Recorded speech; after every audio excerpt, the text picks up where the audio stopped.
remarkable new evidence.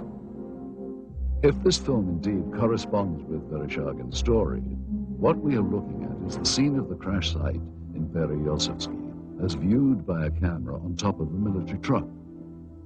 The focal point of this scene is here, and indeed appears to be a disc embedded in the ground. Here we see soldiers exiting the truck, led by a captain.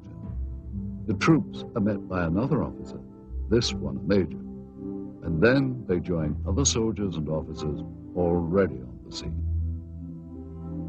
This footage is one of 4 reels of film acquired during our investigation. Explore it. This film footage certainly seems to depict interest by Russian military personnel in the object that is seen sticking out of the ground. Soldiers, officers, and civilian-clothed agents are deployed around the site, and they appear to be both guarding and examining the object. This is what we found on one of the 4 reels of film obtained in Russia. After viewing the footage, we were able to determine that it was most likely shot with 2 separate cameras. One apparently a handheld camera, which starts out on the approaching truck, and a second one seen here on a tripod. As the soldiers march past, you can see the cameraman turn to follow the troops. Here we cut to the other angle, the point of view from the tripod camera.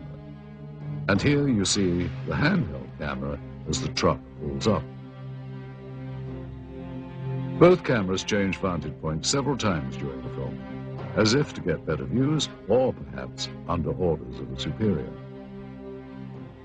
From this angle, we see yet more troops arrive. Author Veniamin Vereshchagin described... Знаете, в дальнейшем события приняли более такой масштабный характер. По просьбе КГБ были привлечены... On the KGB request, the Soviet army...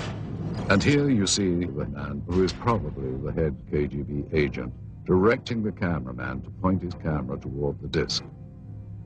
A total of almost 1,200 feet of negative were recovered just on this crash site.